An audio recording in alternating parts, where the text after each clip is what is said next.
Thank you for auditing Professor Skye's Record Review, the only first listen new music review show hosted by a French professor who, for the first time ever, is re-recording an episode because the previous version had kind of iffy sound quality. I'm getting professional. I'm going to be reviewing an album by Ghostpoet called I Grow Tired But Dare Not Sleep. And for the first time ever, I've had to come up with a term to define when I recommend something the most. I'm not going to say 10 out of 10 or it's a Skye super stamp. Well, okay, I might say that. This is a Skye super stamp. This is an absolutely amazing album. And the term that I came up with is it has my highest possible recommendation. I don't know how I'm going to fit that on the thumbnail. I'll figure it out somehow. But that is really what I feel. Like if you've ever liked my taste in music or my videos, or you've ever felt that like we're kind of in line in some way, you must listen to this album. With two caveats. First caveat, you have to listen to it a couple times, particularly like very carefully with headphones. It's not that you can't appreciate it in the distance, but to really get what I will call the genius of this album is to understand the atmosphere that he creates. The way that I describe it is that it is intimate and distant. Like you feel that you're in the room with a person and that you're feeling everything that they're feeling, but at the same time, the way it's produced, the way it's played, makes you feel like you're far away. Second caveat. First one, you have to listen carefully and multiple times. Second one, you have to be prepared and willing to listen to music that can make you sad. Music that expresses sadness at the highest possible level. People aren't always ready for that. People aren't always ready for happy music, for that matter. But that's the other caveat for listening to this album. This actually gets into a whole nother set of thoughts that I want to get into in this video. I'll get into an actual review of the album, and I'll go track by track like I always do, and give you the blueprint of what makes a good Ghostpoet song. But I want to talk about like sad music. Like, when is a good time to listen to sad music? You see, Ghostpoet released an album a couple years ago. Well, it's right back there. I'm not going to take it out of my bookshelf. Called Dark Days and Canapes.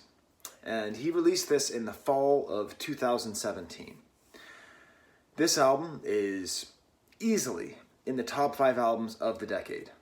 It is an absolute masterpiece. I love every single track. And as a matter of fact, this whole like highest possible recommendation, this goes for both albums. You need to listen to Dark Days and Canapes and I Grow Tired But Dare Not Sleep together at the same time. Well, not at the same time, back to back. Or just put it in your rotation for the next week.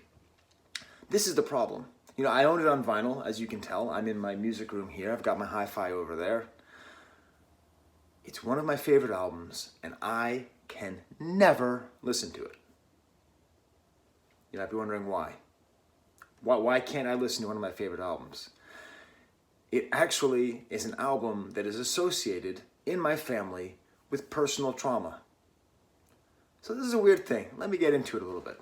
So let's go back to the fall of 2017. I had just broken up with my girlfriend of 3 years. It was a very positive relationship. It was a very difficult breakup. It was that kind of breakup where we're sort of like, well, I think we have to do this, but I don't know if it's a good idea. You know, there's nothing kind of dramatic and clear and decisive. It was one of those very difficult breakups. So I was in a really bad state there. I was approaching the 1-year anniversary of my mom's death, which was affecting me in different ways that I didn't quite know. I was so sad.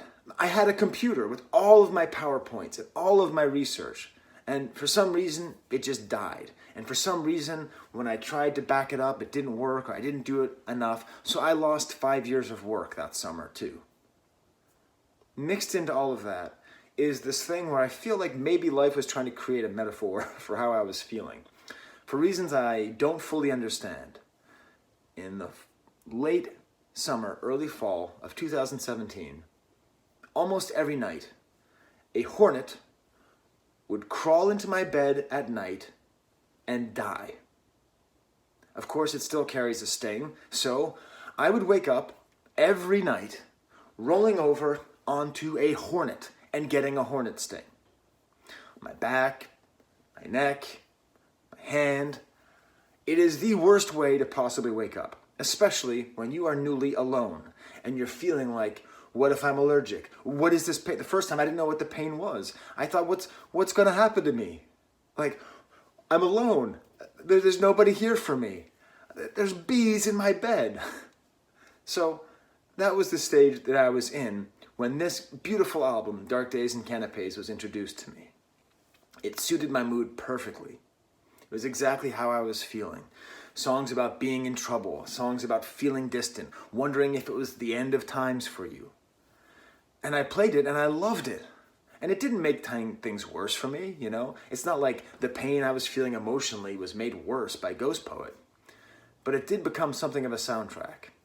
And my kids, who associate me as the sort of very stable, strong parent, you know, very emotionally stable father. You know, I go to a lot of therapy and I talk about it, and I'm a very safe father. All of a sudden, like, they knew something was up with me, but they didn't know what it was. And so they put basically all of the anxiety onto this new music that I was listening to. This weird British guy with a really strong drawl who sang about being in trouble and sang about death. And they refer to that entire phase of my life as the Ghostpoet phase. If I put this album on, within 5 seconds, my children come screaming, saying, "Dad, turn it off." And frankly, they're right. I'm wrong. Music is important, but not as important as your kid's happiness. But that makes me think, like, what is the purpose of sad music? Why am I telling you to listen to this? Right now, I'm very happy. I'm in a very great place in my life. I'm now married. I'm doing lots of great work in my garden, like I never thought I would do. You know, I get to spend all this time with my family because of the quarantine. Everything's great, yet this music is still speaking to me.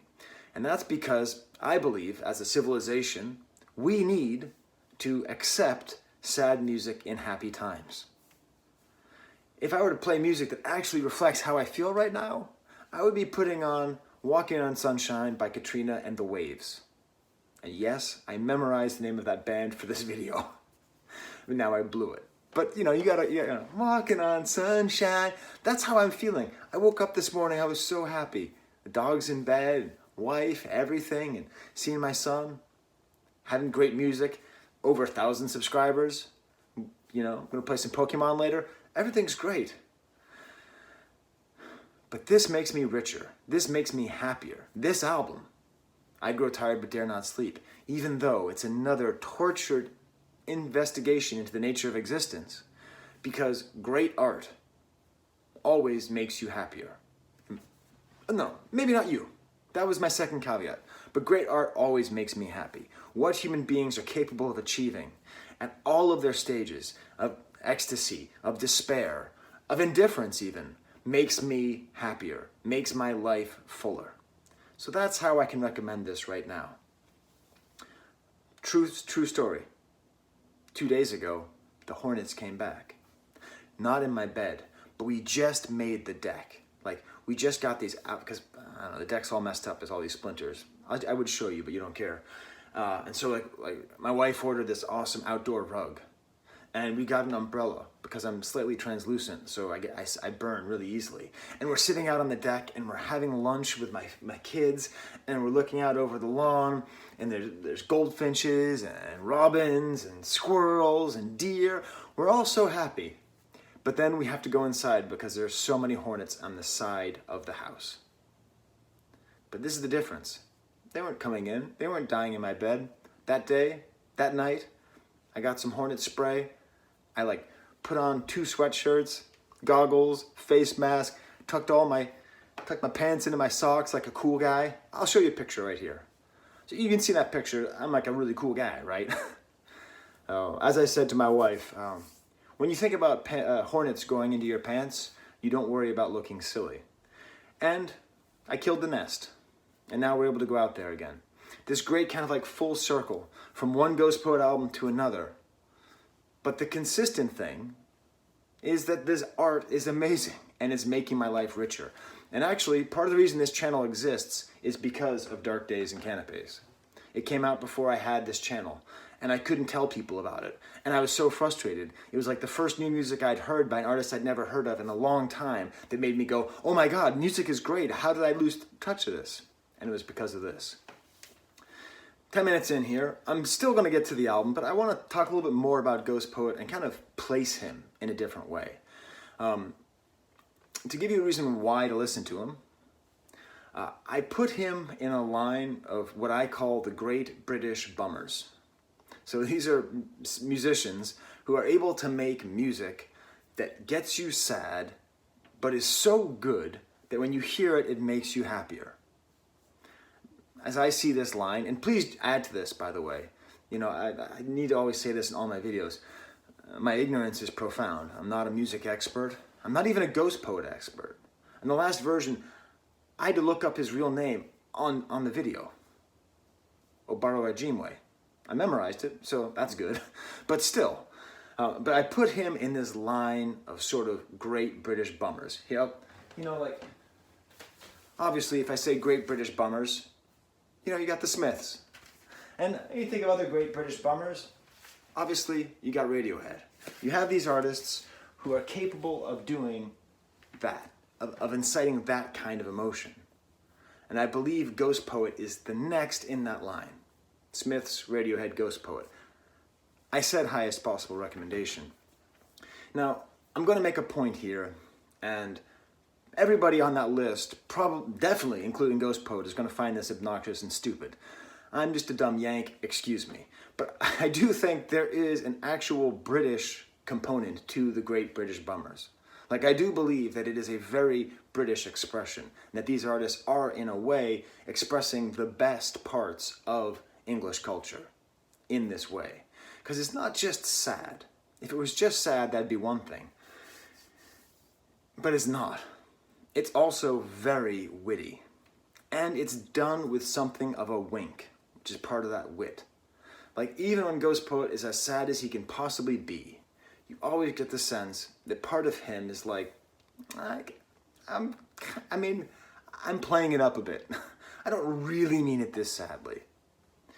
You know, like when Morrissey sings, please, please, please let me get what I want, Lord knows it would be the first time. That's true. He's saying that on two levels. The first level is that's how he feels. On the second level, he's sort of making fun of his own despair. And there's an intelligence. And of course, intelligence and depression are terrible, because then you understand your own sadness. It doesn't make it any better. It just makes you more aware. And when you're in that little spot, I think you are a part of this very British art of bummer music. But I don't know. Maybe there's American artists, Canadian artists, French artists who are able to do that too. I can't think of it. This is really how I see it. So, there we go. There's the introduction to Ghostpoet and why you should love Ghostpoet and why I can't listen to him. Let me give you the sort of blueprint of what makes a Ghostpoet song. The most important thing on a Ghostpoet song is his voice. I mean, he has the word poet in there, and he's not, like, if you listen to his whole catalog, it's very hard to place what kind of music he is, right? I mean, he does spoken word stuff that rhymes sometimes, but he's definitely not hip-hop. At times there's electronic elements, but he's definitely not techno. The thing that draws everything together is his voice. This great, heavily accented, heavily British accent, low drawl that sometimes sings, but when it sings like a poet who doesn't feel like singing. It's more that he sort of talks and will maybe like lift a little bit or go down at the end of a phrase. He's usually saying depressing stuff, but not... He says it in such a way that it's beautiful turns of phrases. And I'm going to go through the album and just take a couple of them. But he really composes things very well. And like a good poet, like a good modern poet, he doesn't care about meter that much. Jesus Christ. Listen, I'm not a poetry expert either. So whatever I just said about good poets don't care about meter, that's not true. Some poets ignore meter for emotional effect. And he's able to do that very, very, very well. And every song has like an element that makes it catchy, but it's not like a hook. It's really hard to describe, but like you end up singing his songs. Like I've had this one song stuck in my head for 3 days on this album. You know, this by the way is different than most album reviews. I spent way more time listening to this. I am so excited. but like the things that get stuck in your head are just sort of like the texture of the record gets stuck in your head more than a riff. The instrumentation is fascinating, different, and varied. This album is a lot more strings than on the previous ones. The album before, there was more guitar. All the time, there's like interesting percussion happening, interesting drums. Everything that goes goes to this great fabric that you find so interesting. And there's just so much to listen to in this intimate and distant aesthetic. So, I'm gonna turn I don't have a script, as you know. I just have notes. But I got like 5 pages of notes here. I got a lot to say about Ghostpoet. And I have to say it before my family gets up, because if I even say his name, no, they're fine. Okay, so there is an evolution on this album. It's even less catchy and less straightforward than the previous one. It's a little bit more nuanced. I'd say it's more of a grower. I mean, when I heard Dark Days and Canapes, I was immediately hooked. I mean, the lead single on that track is called Immigrant Boogie. It's very clear what it's about. It's got kind of a John Lee Hooker like sound and feel. And there's a lot more immediately approachable. I would actually recommend you listen to that album and then this one. See them as sort of a dyad in this sort of mode. But this is more nuanced, I think. And definitely the production is better and richer. And when you listen to that fabric, when you're looking at that fabric, you see more detail the more you listen. First of all, let's look at the cover. I'm going to put it up there. This is the example I was talking about of the wit and the winking nature of British bummers, right? So, you know, you have this cover, and you might or may not know, this is a reference to a 18th century painting by Fuseli called The Nightmare. And I'll kind of have them go back and forth so you can see which, you know, how they look similar. And, you know, this is that kind of winking thing, because obviously this very, very pale woman is in the position that he's putting himself in, and he's very much the opposite of a very, very pale woman. And it's kind of a cliched image of a nightmare, and I think he's sort of doing it. This is that, I think, this wink, right? But then there's the same concept of what is a nightmare? What is this meaning of I dare not sleep? You know, of growing tired but daring not sleep. Which actually works really well for the quarantine as well, because I'm having all kinds of trouble sleeping. And it's not because there's hornets in my bed. Although that's how I felt when I had hornets in my bed. Because, like, they would only come out and sting me when I was asleep. So if I stayed awake, I didn't get stung. But that's not the metaphor here. The metaphor here is very simple. Sleep is death. Being awake is being alive. And that's on the first track, and that's all the way through. And this is the sentiment that he's saying in this title. I grow tired of living, but dare not sleep in death. Simple, okay, but very well done. And on this first track, Breaking Cover, the whole thesis of the album is laid out, and with very rare exceptions, every track is on this message. I'm now going to say something which, even though I've listened to this album a bunch of times, I've not read anything about it or read any interviews. I'm going to make a point which I believe to be fascinating and interesting, and I imagine no one has said it, but maybe this is so clear that I am saying something banal, or banal, however you want to pronounce it. Don't be anal about it. Okay, the thing I'm going to say is that this track is, I believe, a conscious reconfiguration of Satisfaction by the Rolling Stones. Now, I came to this because it starts off with this riff. Dun, dun, dun, dun, dun, dun, dun, dun, dun. It has similar intonations, similar kind of like bravado of dun dun dun dun dun dun dun dun dun dun, right? And so I was thinking about Satisfaction, and Satisfaction is one of the great underrated rock songs of all time, right? Everyone loves it. I mean, it's usually in the top 5. So why am I saying it's underrated? Because you hear Satisfaction and you think sex, you think sexual satisfaction, which is part of what Mick Jagger's talking about. But really, what he's talking about is an existential satisfaction. Like his life, he's unhappy. The consumer society has let him down. Everything has let him down to the point where he can't get any satisfaction. He lives in a society that tells him if he smokes the right cigarette, if he does the right things, then he will be satisfied. but he can't get satisfaction.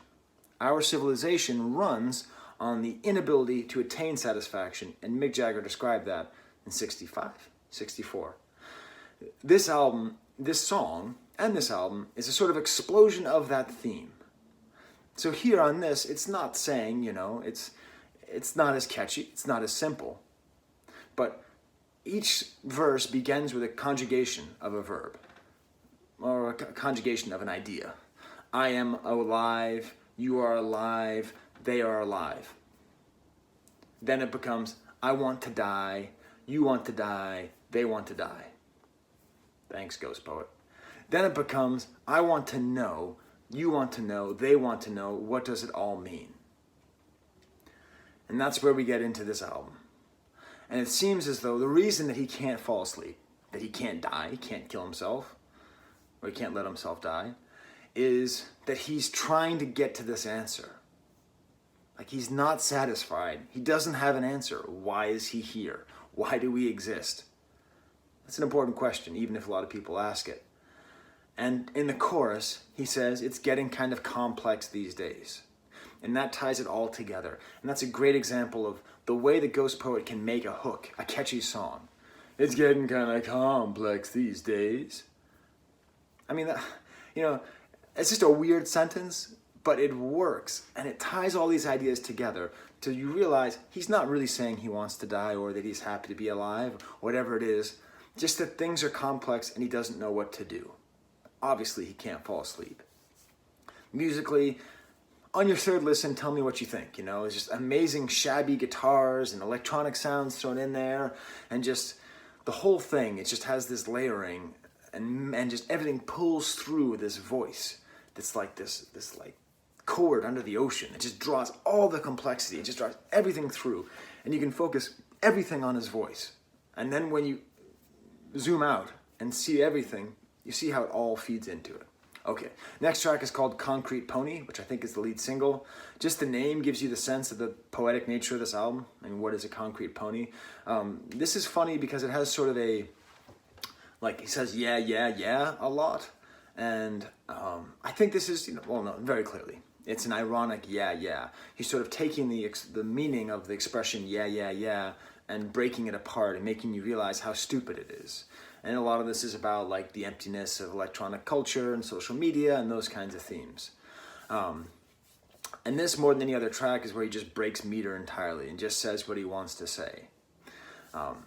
Going back to the Mick Jagger thing, he actually makes reference to having a jacket not like yours. And it seems as though this is like another explosion of the theme of satisfaction. You can't be a man because he doesn't smoke the same cigarette as me. We live in this consumer society. And he's like, why is my jacket not like yours? There's also, at the end, this beautiful unrhythmic cowbell bit. So often if you hear cowbells in a song, they'll be on a really good like rhythmic, like do do do do do do do do do, just as a simple style of cowbell. And they're on octaves, and they're on the beat. This is like totally offbeat, like just offbeat enough to make you uncomfortable. And he's the master of uncomfortable percussion. And they're just off tune. And it just gives this whole unsettling feeling to the whole album. And there's one more thing that I want to talk about, and that's the production. I told you, I have a lot of notes. I believe, and this is another thing where I'm just kind of going way out there, okay? I might be wrong. I bought 2 albums in 2017. I bought like 7, including this one, by the way. I ordered this one. I'm excited. I bought like 2 albums in 2017. Ghostpoet and the previously shown and mentioned Moonshape Pool by Radiohead. Another quite underrated album. And Radiohead does a lot of interesting stuff on this album. I'm not going to get into it now, but one of them is the usage of strings. And I really get the feeling that Ghostpoet heard this and learned a lot of things about how to use strings from Radiohead. And on this track, there's like these, what I would call an interjection of strings, like kind of like piercing strings, like not really continual, but just sort of punctuations. And this really reminds me of that, kind of a 2017 super mix. So that's just the first 2 tracks. As you can tell, I have a lot to say. I'm on my 3rd page of notes, so that's good.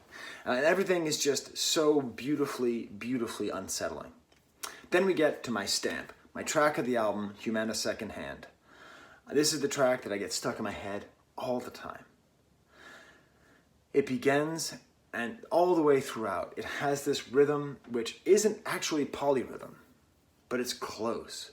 Like everything's a little bit behind or a little bit ahead. Just simple notes, ding, ding, ding, ding, and other things happening underneath. Do do do do do do do do do do do do, and then kind of piercing strings. Do do do do do. Everything goes in together, and again the voice is going all the way through, and a beautifully unsettling drum beat, which is way too far behind the rest of the music. All of these rhythms and counter rhythms all kind of go together, and then his lyrics come in. He sings about how he's ugly, how he's sad, how the happy pills don't work anymore. And then when the chorus comes in, everything drops out, and he just says, "What becomes of me?" And listen, I don't know how he does it. When I first heard this, I started weeping. And it wasn't because I was worried about what's going to become of me. It is just that beautiful. It just made me feel that strongly.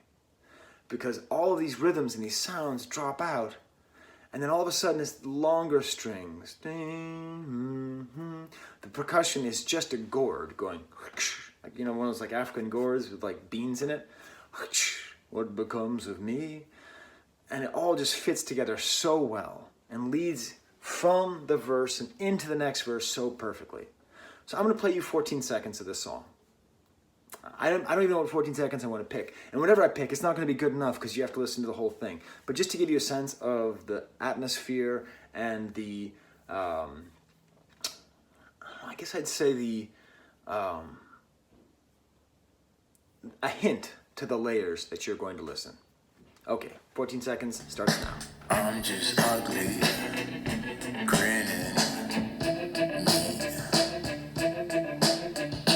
Going on, see the past, watch it. There's no way you heard what I heard. It's just too good. You have to listen to it again. You have to listen to it with headphones. But that'll give you an idea.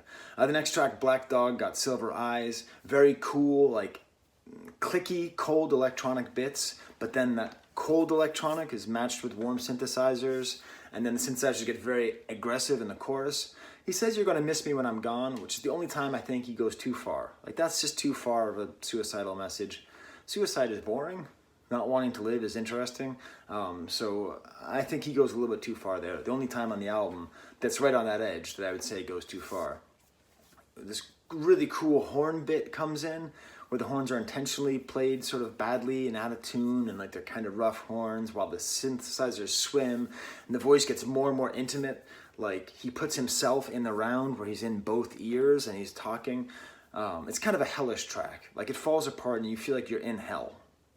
It's not my favorite track. It's good, but it's kind of hellish. The next track is called Rats in a Sack, and this is a song about Brexit. Do you know what you just did at home? You went, ugh. Or maybe you went, okay. You know, Brexit, what an interesting, simple theme. It's bad, right? Or maybe you don't think it's bad. It's fine. I mean, we don't need to agree politically. Although, probably if you think Brexit's good, Ghostpoet will annoy you a couple times on this album. Brexit as a theme. Go ahead. Write a song about Brexit. Write a good song about Brexit. I'll just wait here. You can't? You can't write a good song about Brexit? Oh, what about Trump? Why don't you write a good song about Donald Trump? It should be easy, right? Such a big figure. Does so many things. You can't do it. Or you can't do it. He can do it. Great artists can do it. Radiohead wrote a lot of great songs about George W. Bush, and none of them said his name. You have to have a subtlety and an intelligence, and you need to be able to temper your passion enough to make a good political song. This track, Rats in a Sack, is the perfect anti-Brexit song because it is not too emotional. It's dry, it's sad, it's personal, it's not without emotion, but he's able to write with enough distance and enough kind of metaphors, even the title Rats in a Sack, to the point where it's the perfect song about Brexit. It begins with the words Britain's on a mission, and in a way it's sort of like Immigrant Boogie, where that's another very on-the-nose political song, but it's done very well. But again, I mean, the music on here's got these unsettling drums and a sweet bass that oddly resolves itself. The strings come in. You just kind of really get into a groove on this. And the chorus ends up being, just get out, or let's get out. Let's get out. And then this aggressive guitar comes in. And there's even some kind of Kid A era Radiohead synthesizer noise effects. And then when you don't think the song can get better, it gets better. There's this amazing section where these words over choppy rhythms that I can't even really describe. I just can't describe it. Listen to Rats on a Sack. These words, he links them up with the rhythm, but just a little bit off. And then the next metaphor in the whole song is the perfect metaphor for the whole issue. Can I swan dive? Can I swan dive off this cliff edge? Maybe jump first, later fret. And this is the way that he's able to turn phrases so well. Because can I swan dive off this cliff edge? Nice image for Brexit. But the way he says jump first, later fret. The rhythm of that, jump first, later fret. He didn't say worry. He didn't say do this now, worry later. Jump first, maybe fret. Think of a less poetic way of saying it, like I just said it, right? I'll jump now and worry later. Jump now, worry later. This has this punch to it. Swan dive off this cliff edge. Maybe jump later, fret. Fret, edge, jump. All these little tiny words. Just the little details that go in to make this such a better song than it could have been. Later fret. I was thinking of I Rhyme Greater Than All You Haters, Laugh Now, Cry Later, right? By Notorious B.I.G. There's a good example of a do this now, something later, right? But here he's manipulating them in such a way, it's just great. Next track, Trainwreck of a Life. This is where I should mention the fact that he's done something great on this album. He has somebody else's voice on here. I don't know who she is. I don't know if there's multiple women, but there's a woman's voice all the way throughout this album, popping up in different places. And it's very good and very welcome. Because as I said, the main through line in this album is Ghostpoet's voice.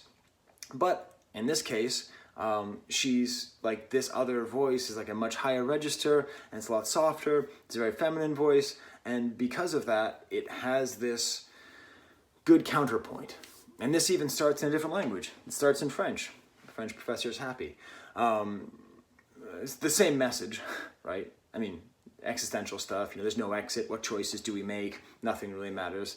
But it's very important. And it becomes almost like a love song of sorts, kind of a soulful soundscape. It's good. The next track, Nowhere to Hide Now, I'm going to go ahead and do more British music thoughts. I sort of want to call Ghostpoet Head, because at times he reminds me of both Radiohead and Portishead. Because Portishead does a really great job of that intimate and distant atmosphere that I'm talking about. And I really feel their influence in Ghostpoet's music very often, especially in a song like Nowhere to Hide Now. Just the atmosphere they're able to create, and the layering. That same feeling that I got, off of, the Portishead's third album, or second one. I don't know how you count it. The one that's just a big P. That amazing record. It goes so, the atmosphere is so well set, and the sadness and the desperation is so well expressed. This one's great too, because it's about lyrics about fear in our society, but again, the production, the plucky pianos at the end, it's great. When Mouths Collide starts off with bird sounds. Happiness for Ghostpoet. But then amazing polyrhythms are going on. The song keeps falling apart, coming back. This beautiful fractured piano comes in. Synthesizers, madness. He's able to create madness consistently and very well on this album. Then the title track. This is another reimagining, I think. Oh, my daughter's awake. She's not going to be happy about me talking about Ghostpoet. You're talking about Ghostpoet? I am talking about Ghostpoet. Oh, come on, really? Listen, you know I love Ghostpoet. Why? Well, I'm talking about it for 35 minutes, Zola, so I don't think so. I'm almost done with the video, okay? 35 minutes? Yeah. I'll be done in like 5 minutes. Oh my god. Okay. So the title track, I believe this is actually kind of a reimagining of Smells Like Teen Spirit by Nirvana. Now, when I say Teen Spirit, you think of the riff, you know, dan dan dan dan dan dan dan. But that's not actually the heart of Teen Spirit. It's the verses that make Teen Spirit such a great song. And what are the verses? A very steady bass, a good, slightly funky drum beat, and then a guitar just playing two kind of droning notes. Bow down, right? This track has all of that. The kind of funky drum beat that, like, as a drummer, like, I just can't help but tap along, and it's a very consistent drum beat. It's the perfect beat in terms of complexity, simplicity, how catchy it is. The bass line's just going, and then the guitar is mostly just these two notes. And even at the end of the chorus, the guitar even sounds like the, you know, how low, how low, how low part. Now, I don't know if this is intentional. I don't know if it's correct, but I think it's an interesting echo of another kind of song about consumer dissatisfaction and dissatisfaction with life, and maybe even slightly suicidal messaging there as well. Just a beautiful track. Another one of these great poetic notes that he throws in here is he asks, can someone tell me where the hell is the dimmer switch? Which, I have one over here, you ready? Ooh, dimmer switch. And that's how you often feel in life. Like when I was getting stung by all those bees and all those terrible things were happening to me, I had that feeling like, can I just turn down the pain a little bit? I don't need to flip it off. Just a little bit. Can I do that? And that's just the way he's able to say it. Simple lyrics that express things clearly. Interesting turns of phrases that are just right. I really gotta get Zolo some cereal soon. And that's the central metaphor coming back later in the album, almost at the end. I dare not sleep, but I grow tired. Okay. Finally, the last track is Double Lacerations. It maybe has like a double bass or a cello, really nice low strings on here. And then he has this thing where the guitar is matching the vocals, but it's a little bit off. And it might be a little political again too, sort of about people in power not caring, but it has this cool kind of like Western style guitar, and everything builds up, and the women's voice comes again, and there's this breakdown, and at the end it's actually soaring and kind of inspirational, and then it fades out. And you listen to the entire album, and you just hit play and listen to it again.